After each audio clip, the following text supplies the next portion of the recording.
Welcome, people. This is another part of Kern and Kernel with me, your host with the most, and Mr. Kern. Hi, Chris. Hello, Mr. Korn.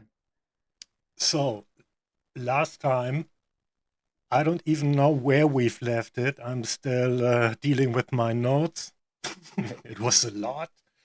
Um, we've been talking about Hegel and Marx, how they've tackled the state, and then had our tangents going all over the place, which was excellent. And that's why I wanted to pick it up. Uh, you could say there's politics in everything, and everything is political. So, in essence, nothing is political, just like everything is philosophy. Philosophy. Everything is thought, and so nothing is thought. Everything is philosophical. Is it? I don't know. What can we go from there? That sounds weird.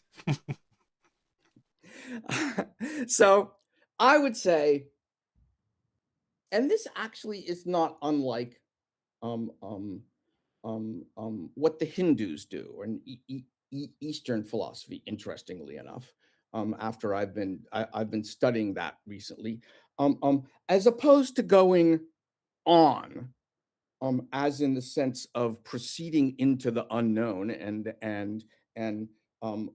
going step by step to identify the unknowns, so that the unknown thus becomes an object of our knowledge, and we expand our knowledge by going on.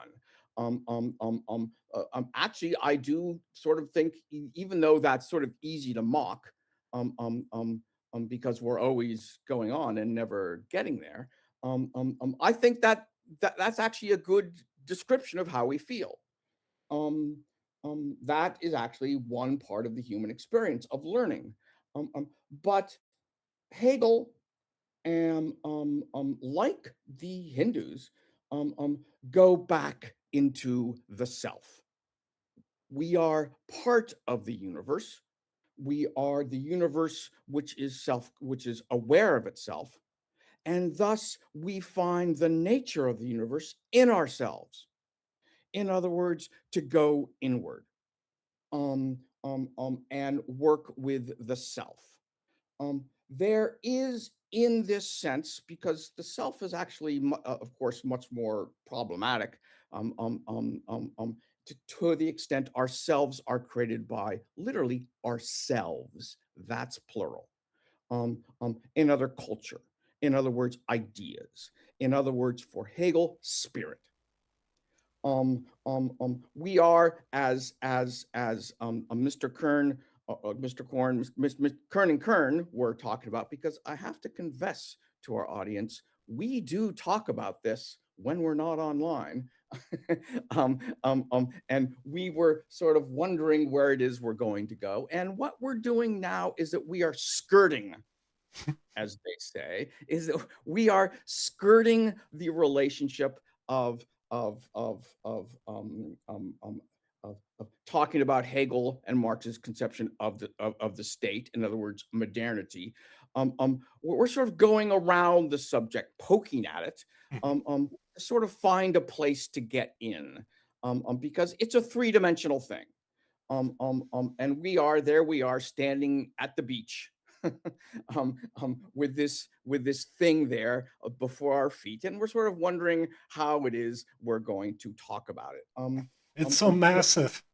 It is This so massive. giant rack, and when you look closer, it's actually two It, racks in one. It's just that's right. That's right. So we're sort of, to put it in military terms, we're establishing a perimeter. Where we're sort of walking around and getting a feel for it. Another reason for this is because I may have mentioned last time, it's always worth remembering this when one studies Hegel, is that the groundwork of the philosophy of right, which to my mind is, gives us the constitutional nation state. And that's what Hegel understands himself as explaining. It's more than the state, it's the constitutional nation state. In other words, it's not the Roman state. It's not the Christian state. It is a state in historical time. But this is the last work of Hegel.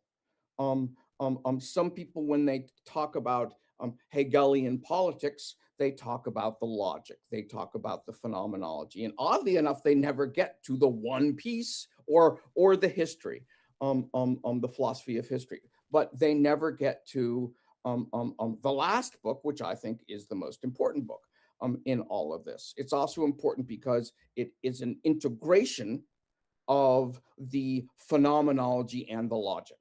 Hegel puts together the phenomenology and the logic into one method, which he outlines in the very, very complicated but very useful, once you work through it, introduction to Hegel's philosophy of right.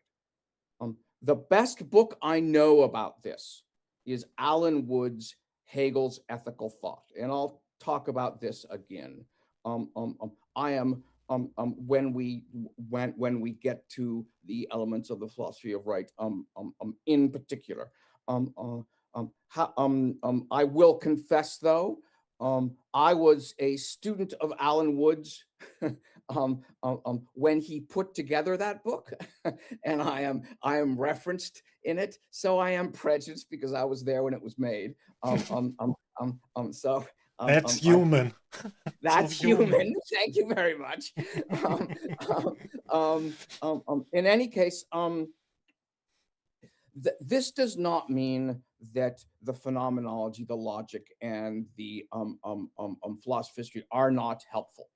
In fact, they are necessary in order to understand what Hegel is trying to do in the phenomenology. Indeed, he says, as he starts out the elements of the philosophy of right, that he is assuming that we are familiar with his previous works, as if anybody is familiar with his previous works. And he does reference the master-slave relationship. Interestingly enough, there is one, even though we're talking about the elements of the philosophy or we're talking about the constitutional nation state or modernity, Hegel is known amongst more political theorists for having articulated the concept, the space, the reality. Now, he didn't invent it, he articulated it, he talked about it, he explained it, of civil society. That's what's new. This is what makes Hegel sort of like a beyond Locke, is civil society as a place and having a function. And indeed, the civil society for Hegel is where the Hegel says in a footnote, the master-slave dialectic is resolved in modern civil society. You wish.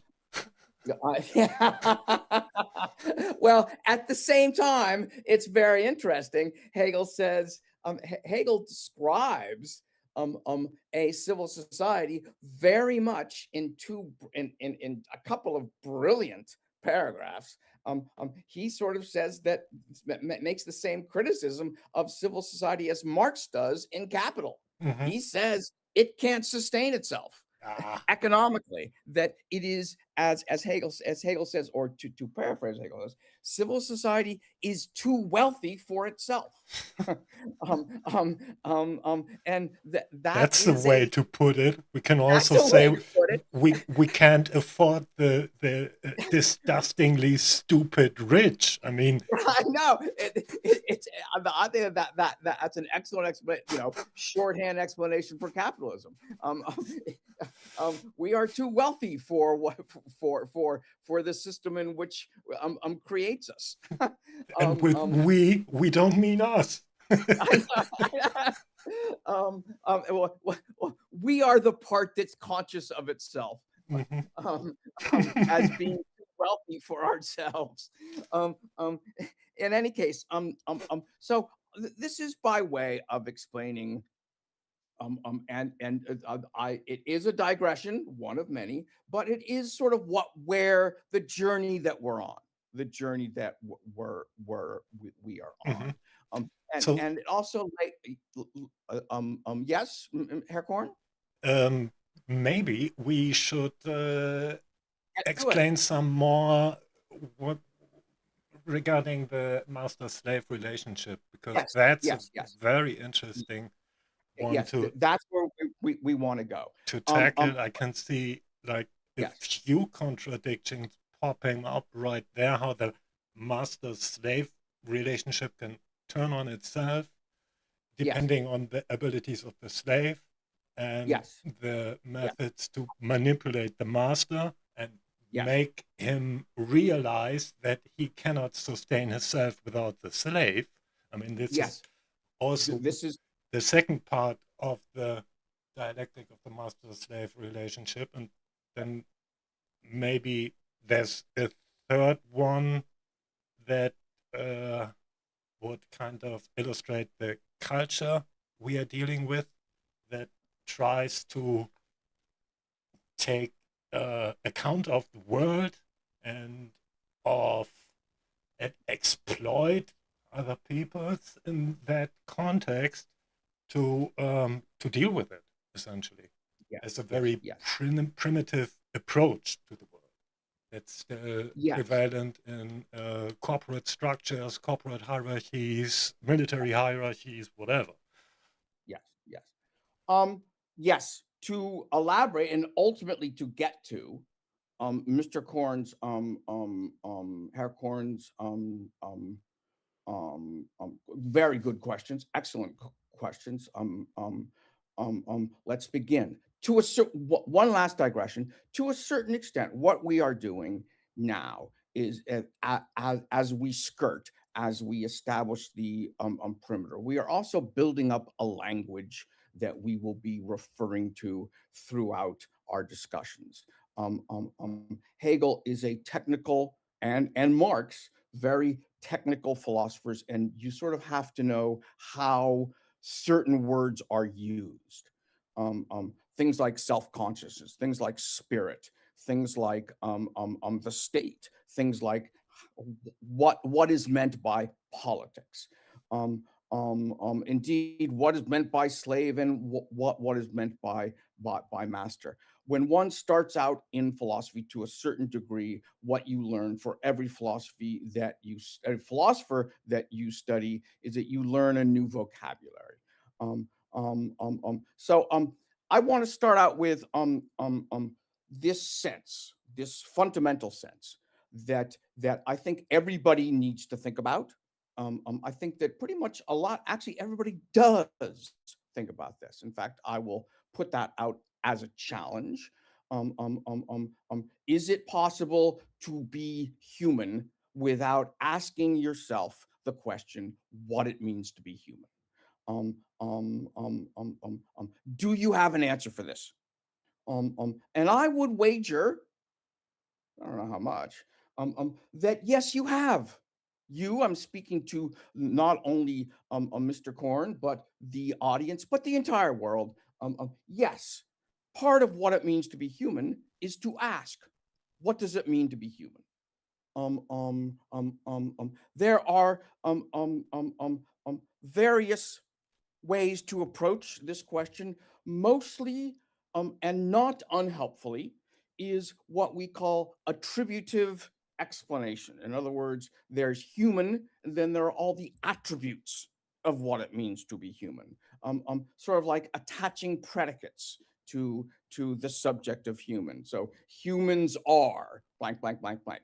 Um, um, the and this is not unhelpful. In other words, and here are some that you've probably heard. Humans are the universe, conscious of itself. We are all stars, which are aware of the fact that we come from stars, or we are all made of stars. That's helpful. actually sort of sweet, poetic. I like it. I even think that it's true. Then then there's the one that we start out with: are humans are questioning animals, which involves actually part of what Hegel is interested in, the process of reflection. What it is that what we are, our people, our consciousness is, that ask what we are. We are always sort of looking back into ourselves, wondering what we as individuals have in common with everybody else, because human is is a word that explains not only us as individuals but us as a collective. Yeah, it's a shared experience, right? Yeah, it's shared experience, yes, and but also a shared limitation. Mhm. We can't, well, we don't have wings, we can't fly. Always a bummer. Can't be invisible, maybe, unless without the ring of Gyges. These are things that sort of, in fact, what I just did actually there is went to the negative. And indeed, there is, as Herr Korn started out, a problem with the word human. I'm going to revert to a modern trope post World War II that is always frustrating, but indeed still useful because we do it. Refer to Hitler and the Nazis. And I have heard people say that the Nazis were monsters, that Hitler was a monster, and this is, I think, a mistake. Hitler is not a monster. Indeed, what Hitler was, as Nietzsche would say, was human, all too human. Hitler. Now, I'm not being I'm not saying that the essence of humanity is Adolf Hitler, though there are some who might think that. I'm saying that the what we're implying is that Nazism is inhumane. If something is everything, then it no longer explains anything. If everything is politics, then it doesn't help to say it's all political, because what you're really saying is it's all everything. You really do need some attributive theories of politics. Well, politics is this and politics is that, and indeed there are, and that is useful. Politics is managed conflict, politics is argument, and all. It's useful to go through a list. In part because what we are, when we do this, you will find what we're talking about is what politics is not. And that helps us define what politics is. Same with humanity. We use the term inhuman. In fact, when we talk about humanity, ultimately, I would say we talk about humanity in terms of its limits, in terms of its perimeter,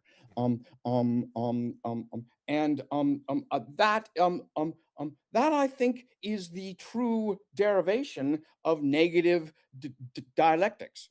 Exactly. Hegel describes action as negation. Yeah. Um,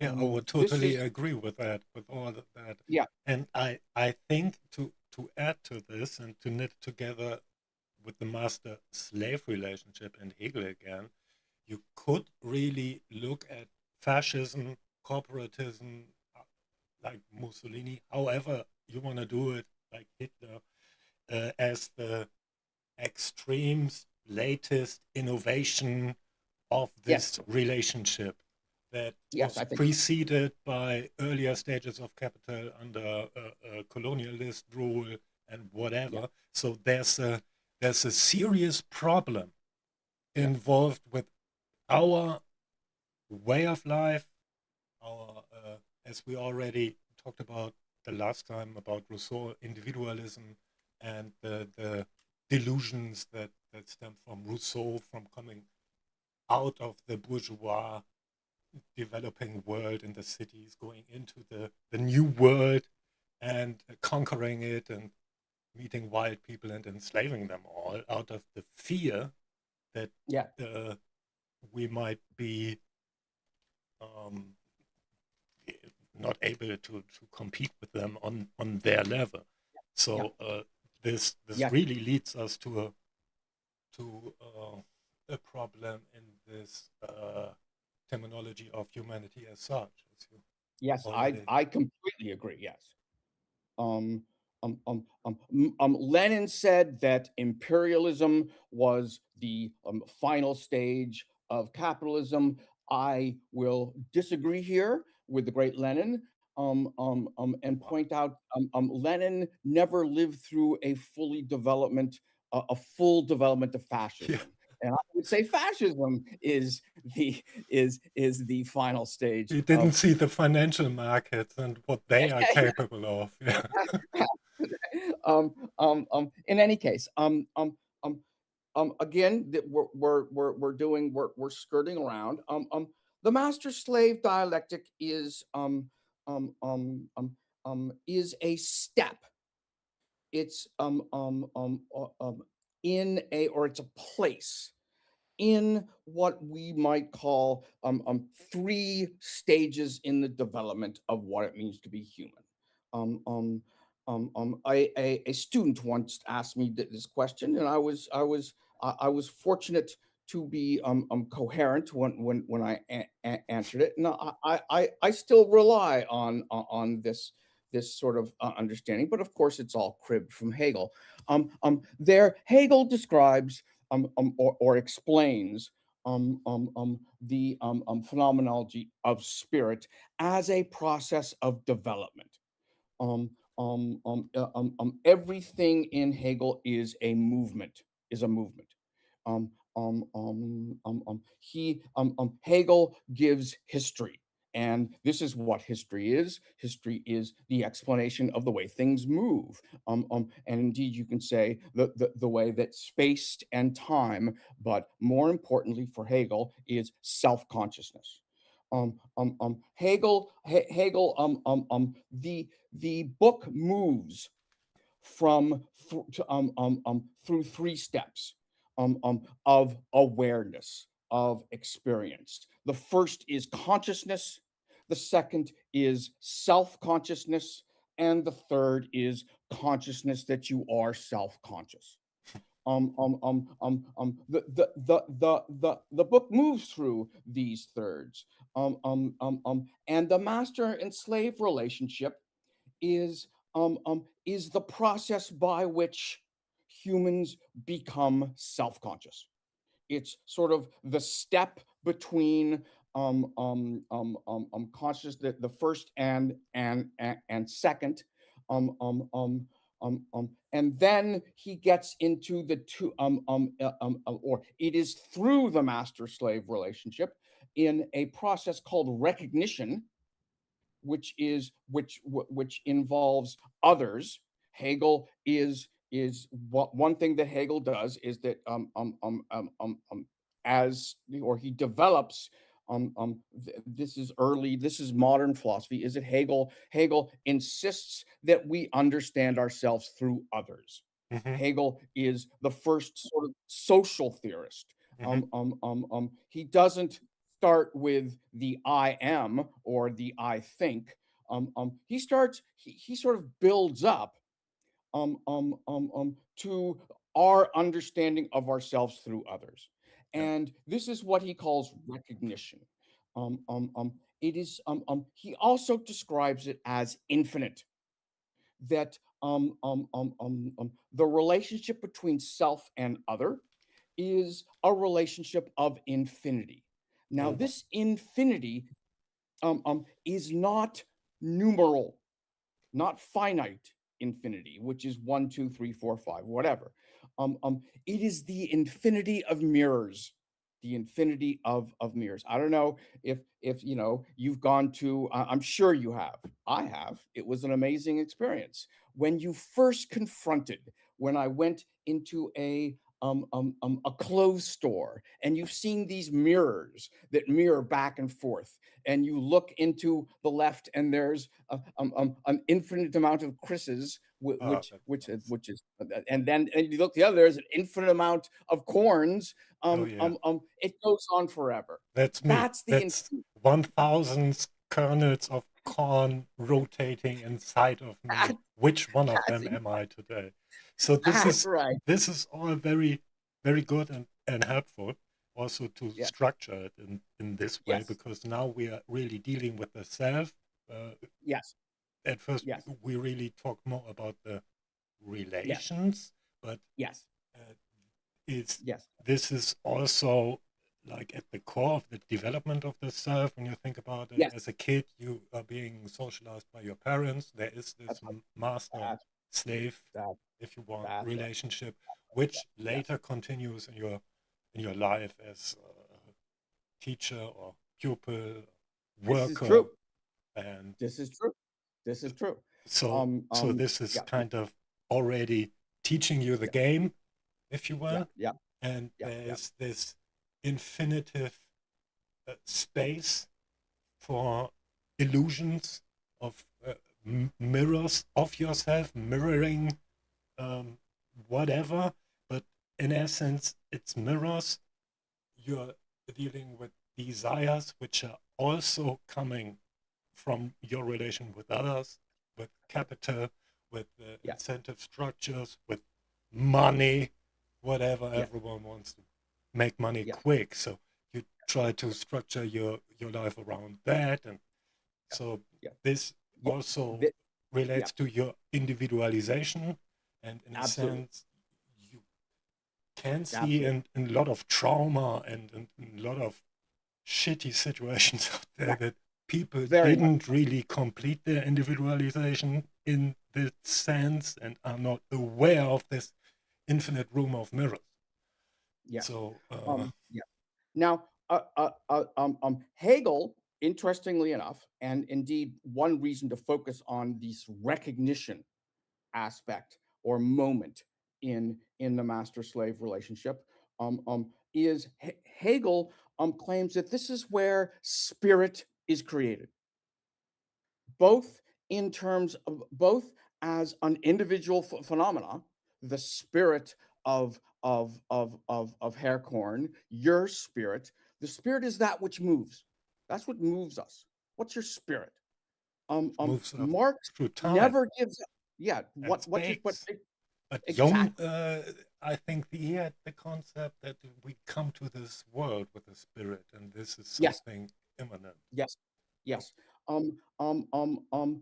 But also it's intersubjectivity. It's recognition of it's a creation of intersubjectivity. It's spirit as a historical phenomenon. Mhm. It is us. Think of it this way. Spirit is so when you think of a bunch of buildings, so envision a bunch of buildings and say, if I say, well, if I say to you, well, we understand these buildings in our culture as being a factory, or we understand these buildings as being a school, or we understand these buildings as being a farm. When I say factory, school, or farm, none of those three things are actual things in the world. They're in our heads. When Ideas. we Mhm. they only exist because we have deemed it so. And indeed, you can say, I have no problem with you saying that's just in your head. It is not real. It is not really. It's just a building. And I would say, well, okay, you can think that, but everybody else thinks it's a school. And then Knock, knock. in other words, intersubjectivity is what it is, despite what we think of it. In other words, it's the reality of ideas.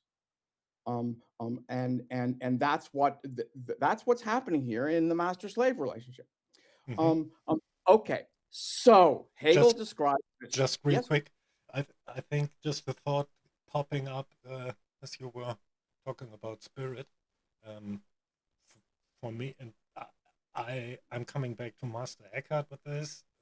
Hmm. He's talking about work, and he's contradicting it with activity, and you do work to just get your money, get your income, pay your bills, whatever. But there's also activity. You do like art, anything Yes. you Yes. you do more playful, just to Yes. nourish your soul, your Yes. spirit, because you do it for the heck of it, because it Right. suits you. And Right. so Right. Yeah. this is Well. something that had a direct impact on my life, because Yes. when I realized this and started to work my life around that, and there was uh, it certainly had an impact on the quality of my work, because Yeah. when you deal more with the spirit, you become more alive in a way, especially when you've been kind of dead before. So just, yeah, but that's Yes. all very subjective. So, Yes. Now, to speak from, if there's always a human, there's an inhuman. If there's always a good, there's a bad. If there's always a God, there is a devil. Don't forget that there is also a spirit of capitalism. And the great, so you can say that it's a school, but it's all in your head. And even if you don't want it to be a school, it's still there. In other words, it is and it isn't at the same time. There is the phenomena of money. We are tied together as a people. That means collective, that means humanity, more through the illusion of money than anything else, more than the idea of human rights, more than the idea of sort of like well, human rights. Let's just stay there. Human rights are what Marx would call a pious wish. yeah. I'm all for piety; it has its place.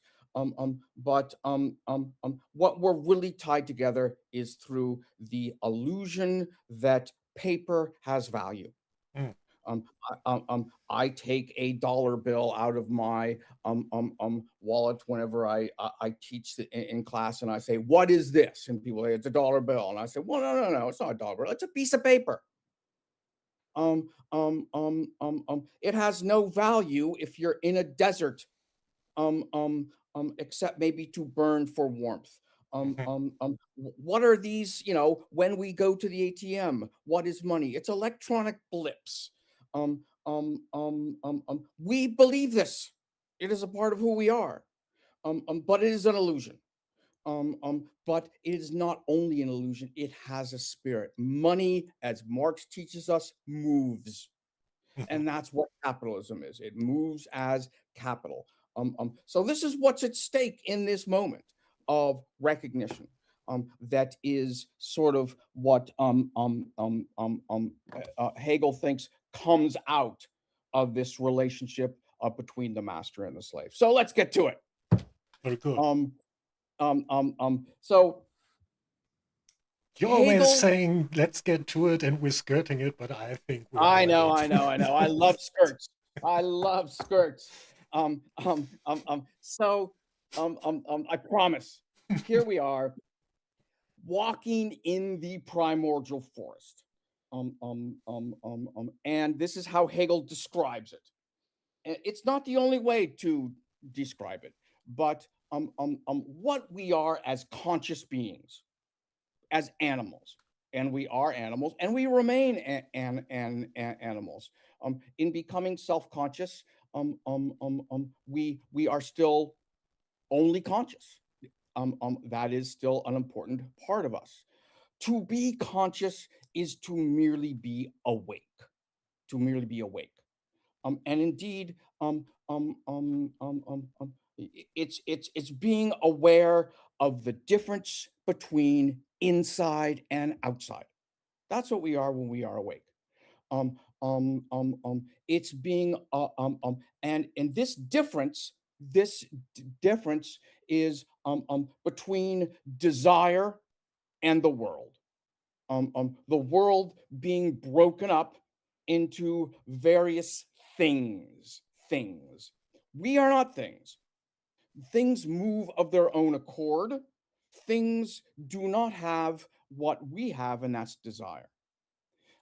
So we are primordial. Think of yourself in this is Hegel proceeds step by step all the way up to sort of almost the middle of phenomenology of spirit, or maybe the third, and all of a sudden he changes. He introduces this sort of story, asking you to envision yourself as a primordial individual, sort of Rousseauian, but not in a positive sense. You're walking through the forest, and what do you experience? You experience that you are hungry. And cold. That yeah and you're hungry, and this is a problem for you. In other words, or in other words, it's desire. The thing about desire, the thing, desire is for us is discomfort. We don't like it. Most people think of desire as something that is enjoyable, or when we achieve it, that we are happy. Actually, what we're trying to do is get rid of desire. When we eat, well, you could say for the enjoyment of eating, but we also eat to stop being hungry. We want to end our hunger. When we sleep, we go to sleep because we no longer want to be sleepy. What desire means is the desire is actually is the desire, or is the sense of a lack. We're lacking something. Which In explains my desire to change the world, because look at this shit. yeah. And indeed, what we do is we go about negating the world, as well as ourselves. We are negating our inner self. We're negating our desire, but we're also, in order to end that desire, we are negating things in the world by consuming them. So there we are, trucking through the primordial force. We want to get rid of our inner desire, and we see an outer thing, and we consume that thing, and thus we have ended this desire. Note that two things. One, both of these are outside ourselves. We experience desire as something that sort of erupts within us. We don't know where it comes from. It is, of course, we now have a vision of biology, which compels us to consume, but that's not how we experience it. We don't experience. We don't say I'm hungry, because because of biology. I'm just hungry. And we see a thing in the world and we negate it. In other words, going through the world as consciousness is a process of dual negation. Mhm. The negating inside and outside. Now, I want to step back. Of course, a bit of a helpful digression. Helpful. Most people think of the world in terms of a subject-object split. That is Hegel is more than that. We mediate, we are, or what the development of self-consciousness is a mediation between these two experiences of external. And now, in other words, we confront infinity, the unknowable, both outside ourselves. All these, that's the world comprised of external things. which soon, not yet in this experience, become others. But then there's the eternal that we do not understand, and that is ourselves, or what Freud, which of course isn't there yet, but it's our libido, maybe. It's the many-headed beast of the inside. It is our desires, our instincts, our fears. These are things these are objective in the same way of objects. In other words, they oppose our subjectivity. It's sort of like Hegel's. There's an immediate concreteness. You can't punch through the floor. We meet resistance. That's external objectivity, but we have internal objectivity. But they In ain't other words, that funny because it's also a paradox. It's yes, yeah, that's right. We it's could what call the human condition. Um, yeah. um, um, but sometimes I'm laughing and I can't stop laughing. And I know I shouldn't laugh because it's not appropriate, but I can't stop laughing. Or I'm sad and I don't want to be sad. And people could come say to me, well, it's all in your mind. Stop being sad. No, no, no, that's not going to work. I'm still sad.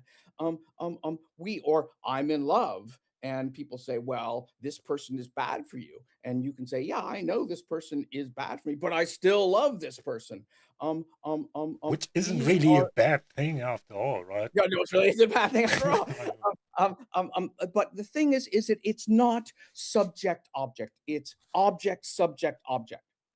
We walk, and indeed, think of the mirror again, or think of the reflecting mirrors. When you look to the left, I always think of it as the left. That's the inner self. That's the inner infinity. I mean, good heavens, try to explain Korn, his inside. I bet if he wrote down and sat at a computer and typed out for 1,000 years, he would never completely explain himself. No. The world is in, and then on the right goes the infinite, the universe just keeps on going.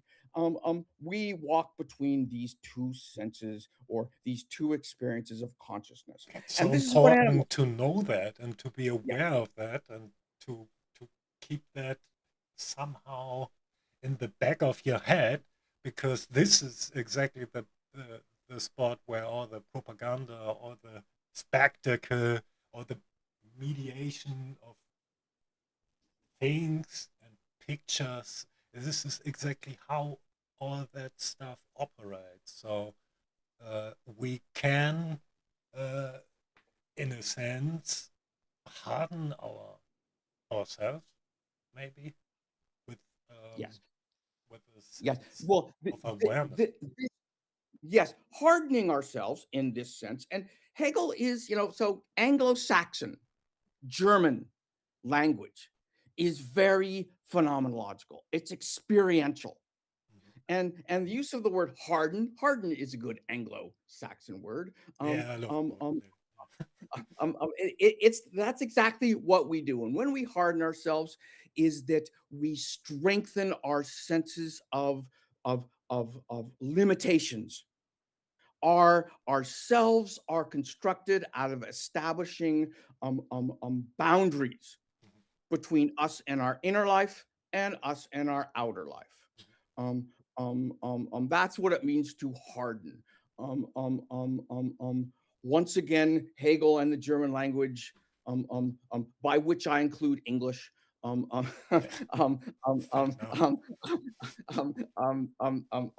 proceed hand in hand. So we are what back to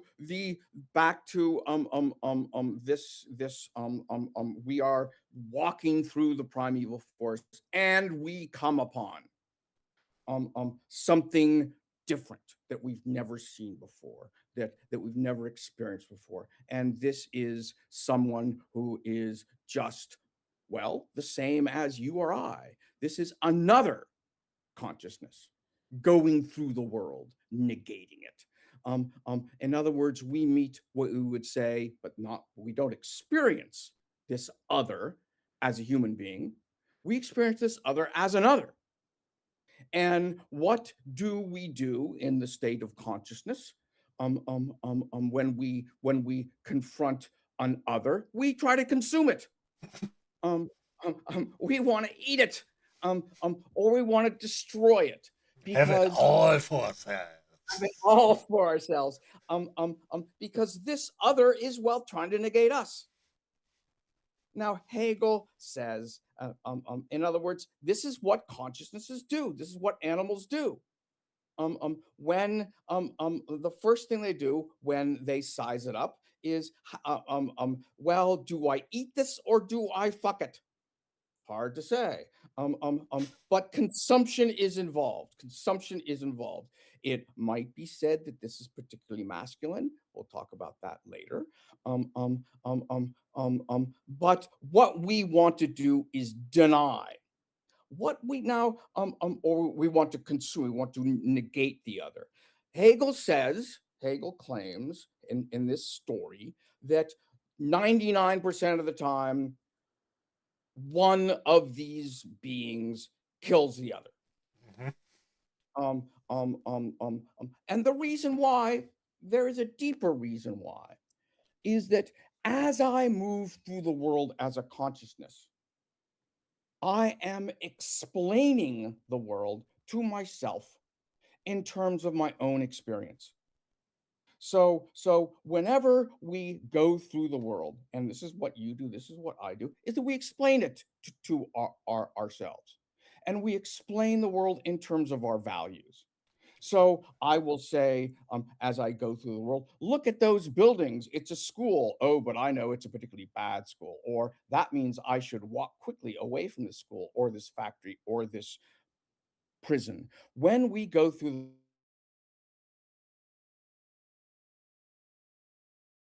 Oh, wow. that, or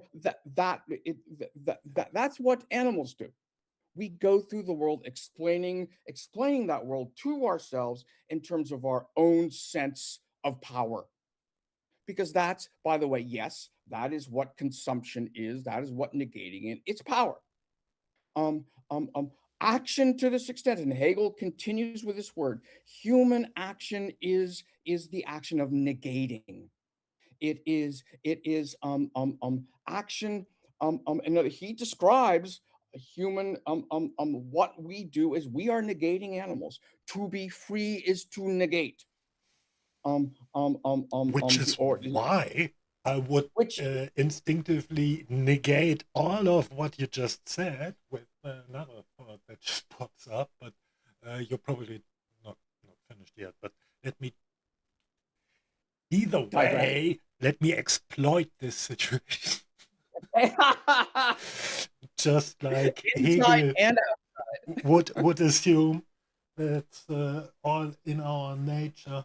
I, I'm not so certain about that. Maybe that's also what the Frankfurt School comes to mind here, I know. and Yes, I their have actually critique taught of myself. Yeah, positivism and yeah, this yeah, this way of us of approaching the world like this. Can I consume it? Can I eat it? Can I fuck it? Can I exploit it in yeah, another way? Can I sell it? yeah, Whatever.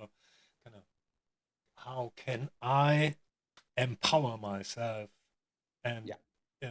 get into this? It's just this power game constantly Right, going right. on.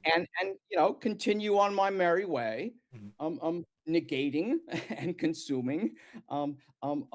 Because, by the way, this negation and consumption, it is not, it does not change the world. It is not creative. Not Um, always. no, no, Our way of life already changed the world. so what, in other words, what this other wants to negate is our process of negation. This other, and we want to do the same to the other. We want the other to realize that their sense of the world, their way of explanation, their way of evaluation is less than ours. That's what it means to be powerful. It means sort of negate the other, negate not just the existence of the other, but the way that the other experiences in the world, the way the other values in the world. We want to negate the other's subjectivity, their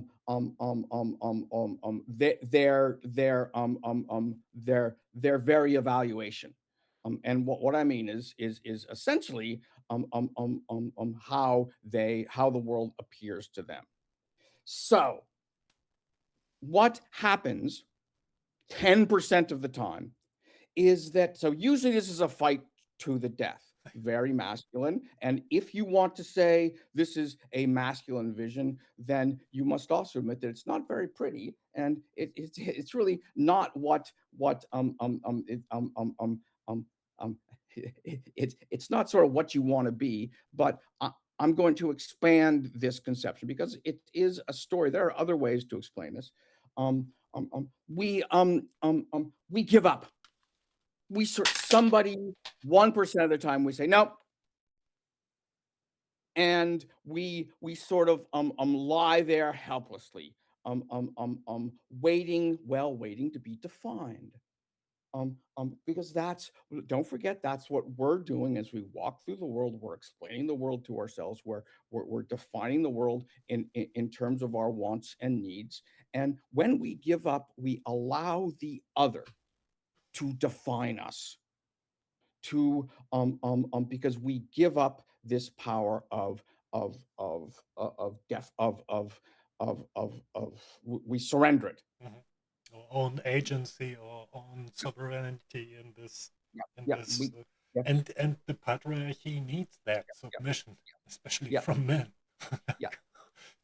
to be However, conditioned into this. there is a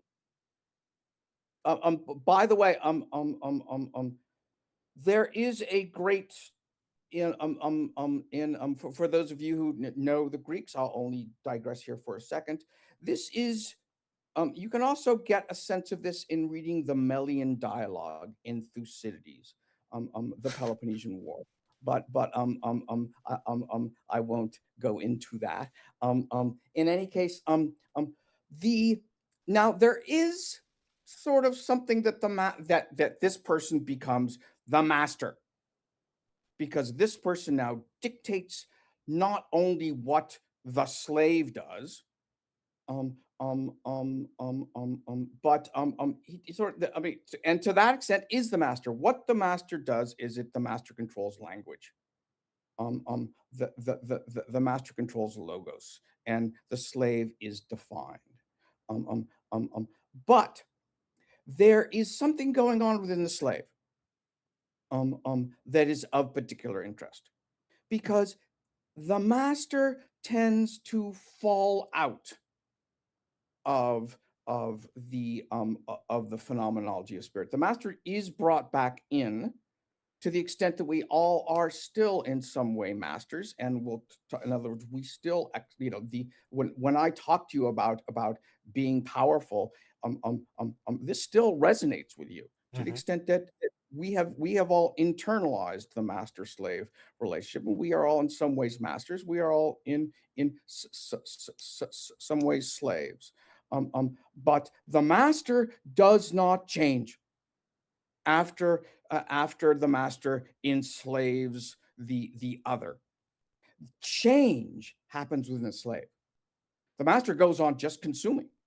You The could master say brings something changed in the master. in this He slave. had to as he conditions the slave with logos and language, he was already conditioned into his reduced version of himself, where he goes out into the world conquering, taking slave, Right, not right, right. realizing that he cannot be free when That's he right. enslaves people.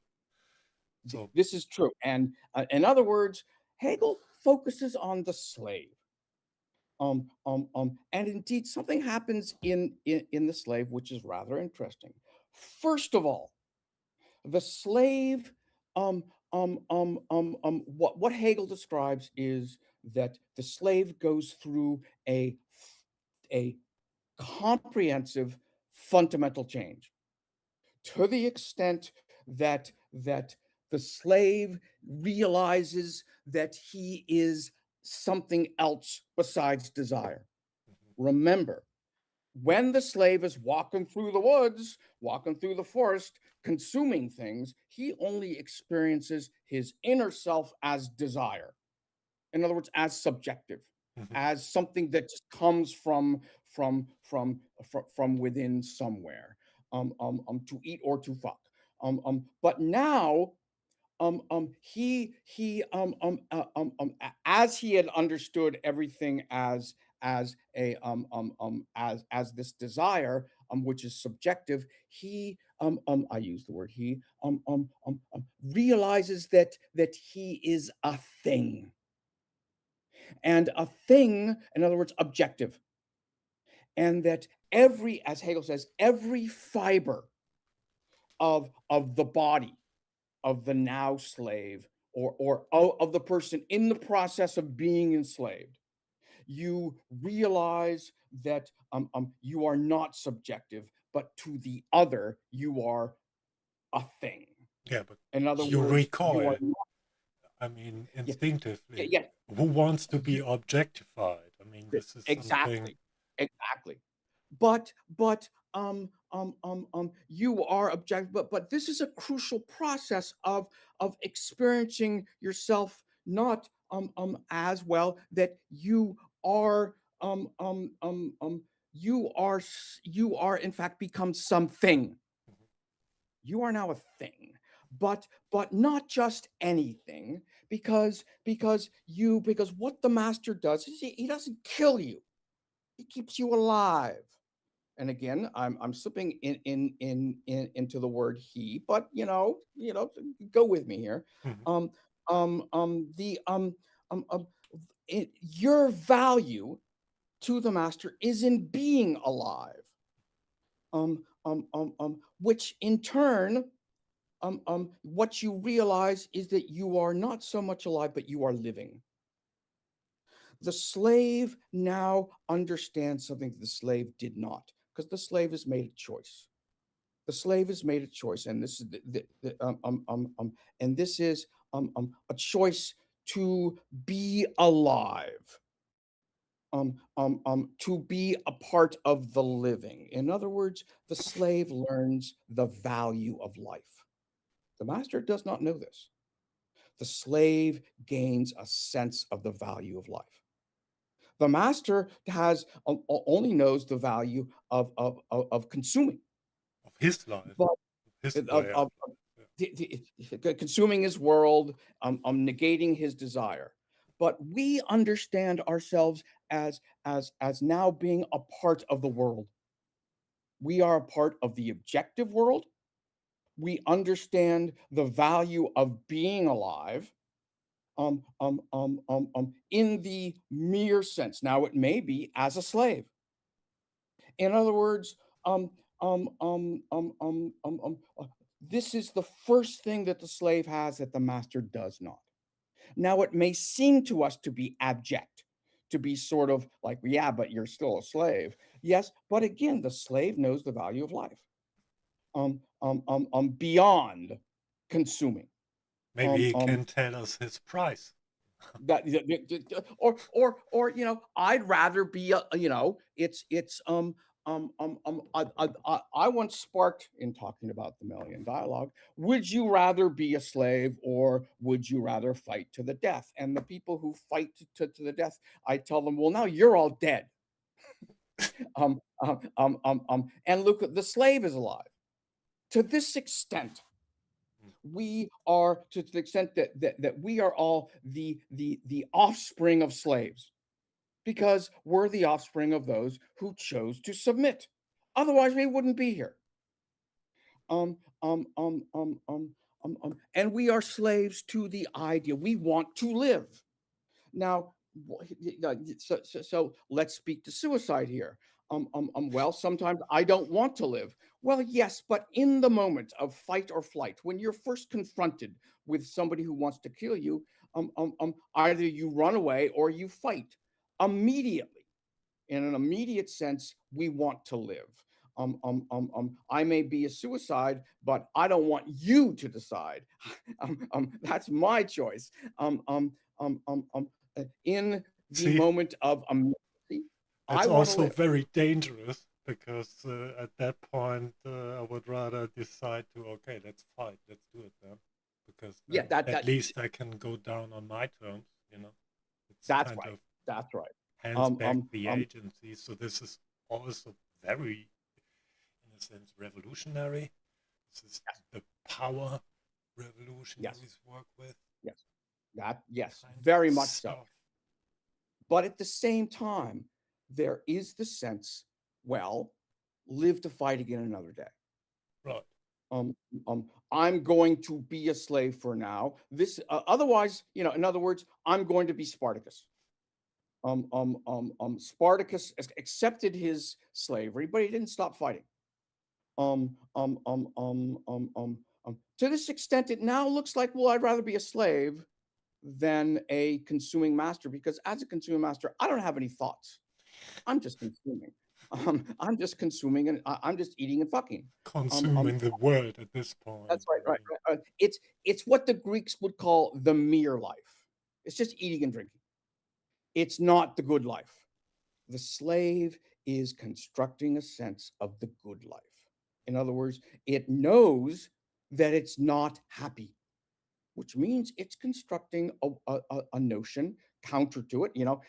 If unhappiness is the other side of happiness, well, the other side of unhappiness is happiness. and Um, if um, this is the way we need to go through it, yeah, then right.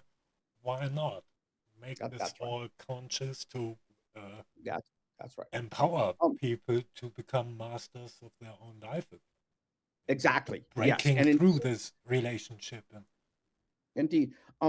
Furthermore, when the slave is a slave, the slave learns to control his or herself. In other words, the slave now understands and experiences its desires as something. Well, I better not do this because the master will beat me. mhm. The slave learns self control. The master. That's the thing about the master. That's the great thing about being a master. You don't have to control yourself. But the slave has to control his or herself. This Discipline, is, yeah. you know, yeah. Furthermore, so the slave must consciously watch his or herself. So first, in Hegel, there's the experience of fear. You want to stay alive. These are the three experiences of the slave. Then there's the fear of anxiety, in which you have to be very careful of your desires, your wants, your instincts, so that you can stay alive. But then there is, well, what is the master going to do with you? Okay, so now you're a slave. Well, the master wants you to do stuff that the master doesn't want to do. Most notably, I think it's what we can say, make dinner. Or not Make the me. dishes again. That's right. Make me a sandwich. In other words, prepare food. I think that's the most basic thing. I'm hungry, and I can't go out. It's too much of a hassle to go out and like kill a gazelle. I want food now. The slave is put to work, or in other words, the slave has to do something in the world. In other words, the slave has to transform the world. Now, this could be making food. This could be building a hut. This could be starting a fire. You start the fire, slave, so that the master can go on consuming. But as the slave begins to learn something that the master does not, the slave has to learn how the world works. The master engages the world in terms of consumable objects. The slave, in order to provide for the master, must learn about the world, must learn how, in other words, how to start a fire, Mhm. how to build a hut, How or to how prepare the to, food. Yeah.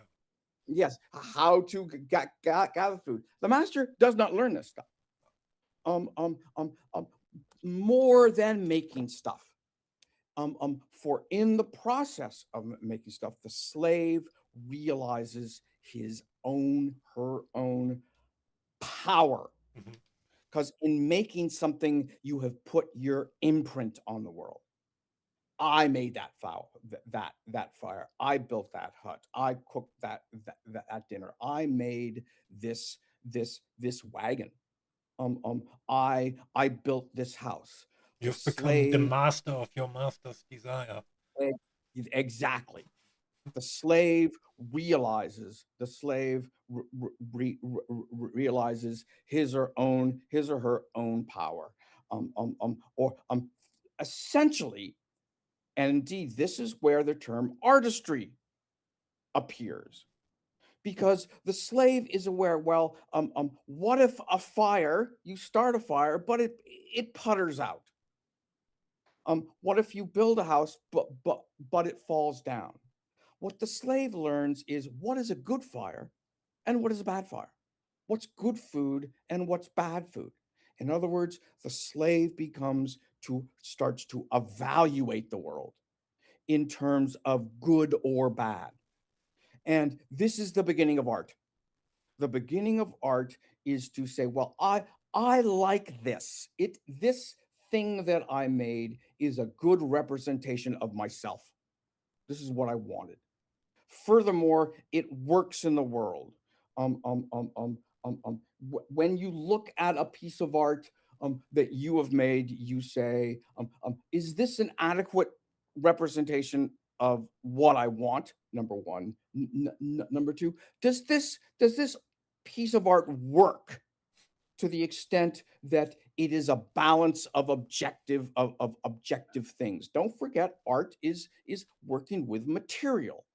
Um, Things I um, should have asked myself yeah. in hindsight. In other words, you're working. Even a good talker, a good singer, they're working with tone. They're working with logos. So it is from the slave consciousness that art develops. But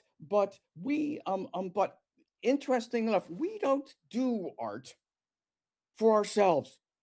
We always want to find somebody to look at it objectively. In other words, hey, check out my piece of art. What do you think? We See need the us, other. to understand us. Yeah. That's right. There's something else, Hegel says. This need for an other, who not a master, but to tell us if it's a good fire or not. And this is the process which I promised what we get to of recognition.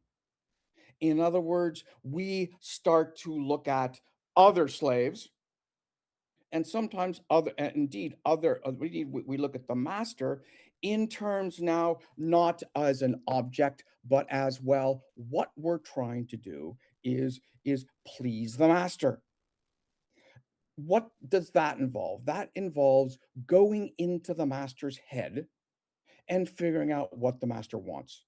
Good old manipulation. Good old manipulation. And we're doing it just to stay alive.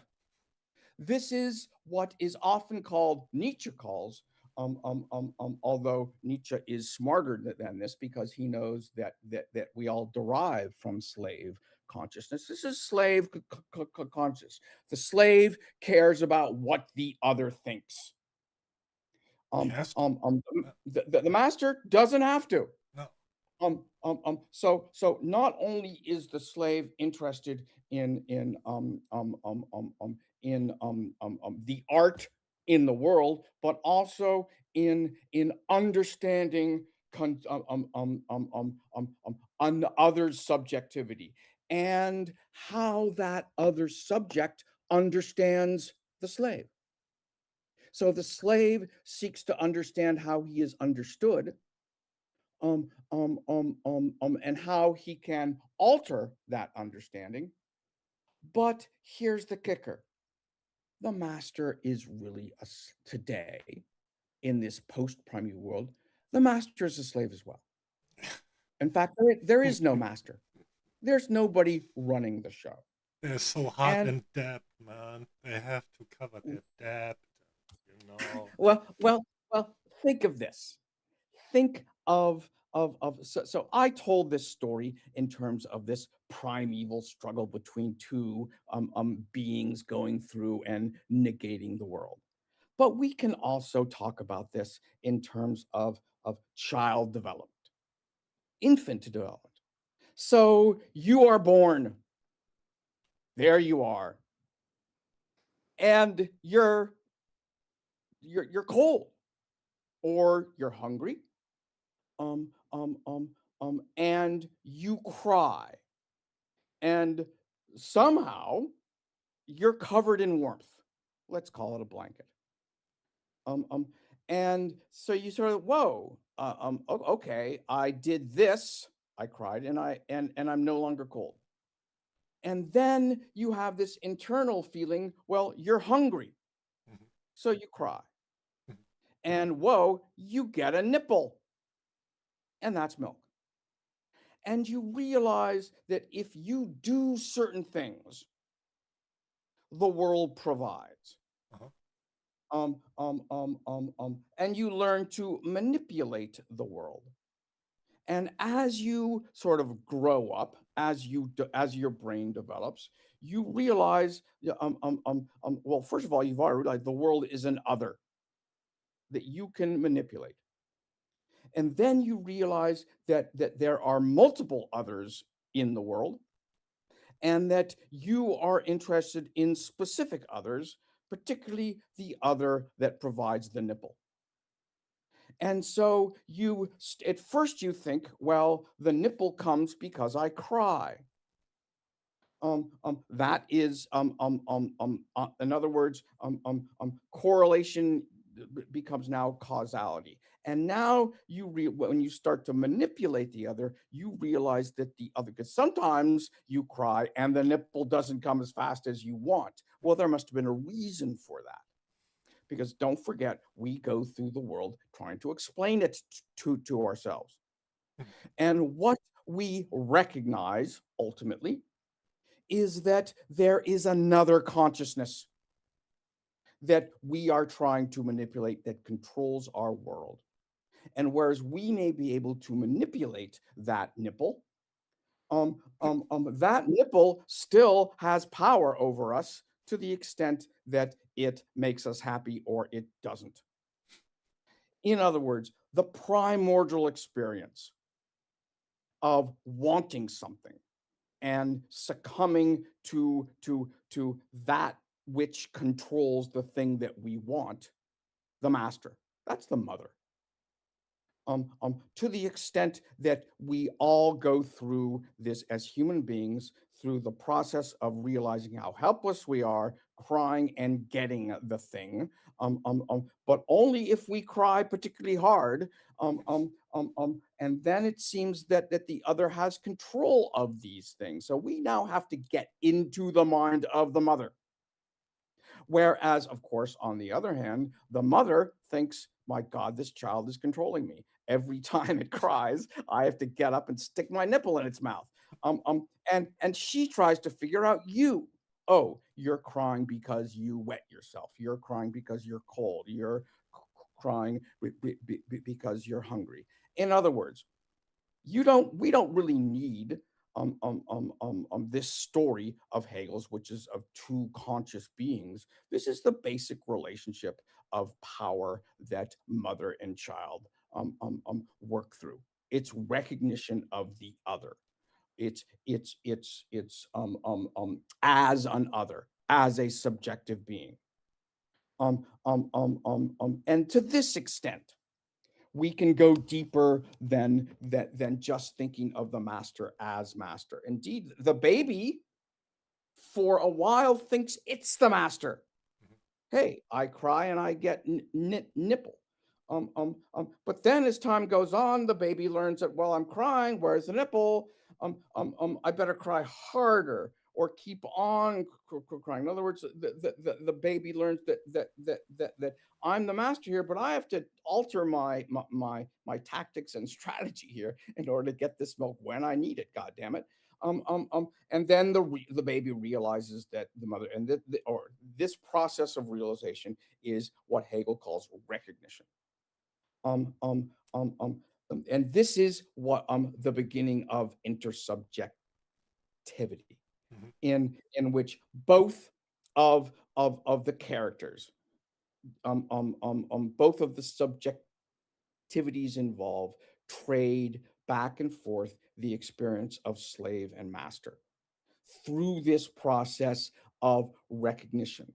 It's a process of and which, and indeed the ultimately we lose sight of who is master and who is slave, because we now focus on the going back and forthness. Mhm. The relationship is no longer about who's master and who's slave, but about how fast it goes back and forth. Yeah. And this is, well, I'm thinking of what Korn wants. Korn's thinking of what Kern wants. I'm thinking of why Korn wants what he wants Kern to want, but Kern is thinking the same thing that Korn is thinking, but Korn knows that Kern is thinking this, I don't and even know that I know. I know it just goes on and on and on and on, and that process is the process of recognition. This is infinity. I know that you know. I know that you know. I know. I know that you know that I know that you know. Mhm. It just goes on. Madness. Um, this expands. This is where Hegel says this is where spirit comes from. This creation of a sense of who Korn is and why he wants what he wants. Ultimately, our relationship is not who dominates who, but how this whole thing works together. It has become who we are. We are more than just master and slave.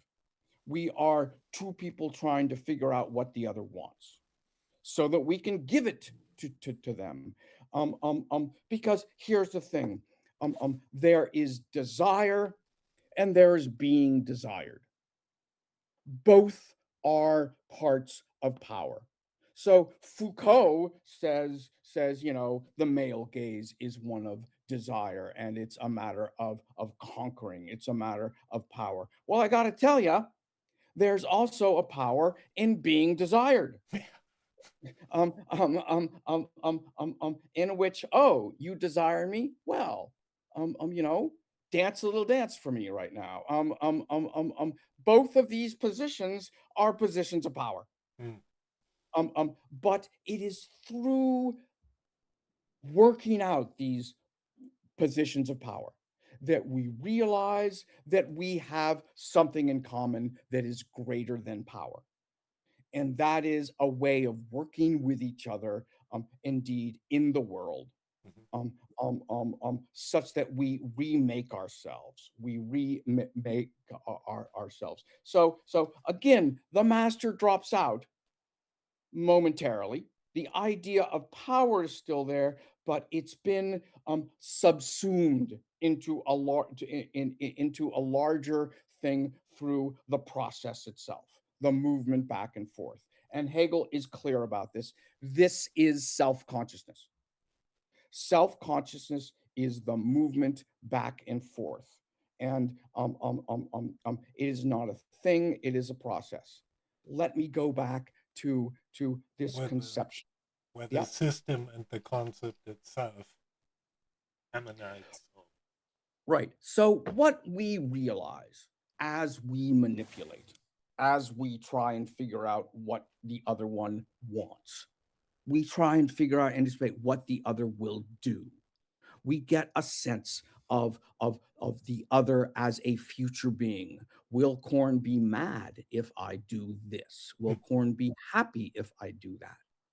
And with this, now of course, what we do in through the process of reflection, will I be happy if Right. corn does this or do that? In other words, we start to form in this process of back and self. We form our own self. And this is the beginning of self consciousness. Self consciousness is the sense that you continue over time. Now, in the early Hegel story, there is no self. There's just desire, negation, and consumption. There's no sense of past and future. Cats don't do things for the future. A cat only wants to eat what it eats. Which would A be cat, a good time for me now to be the yes. cat in this moment, because we went on for over, let Oh, me okay, check, yes, yes, yes, yes, yes. 80 minutes, and This this is a good would place to be stop. to a Good place to stop. really good place to stop. And Yeah. maybe you're still around in a few minutes for, I don't know, another half an hour. Yes. Second half, maybe we have people who want to call in. We got I'm a ready for that. Zoom meeting. I'm going to Sure. post the link on my site, and it's going to be in, I don't know, 7 minutes. Okay. Around 2030. And then we can bash some more. So we will Yes. end it here. Okay.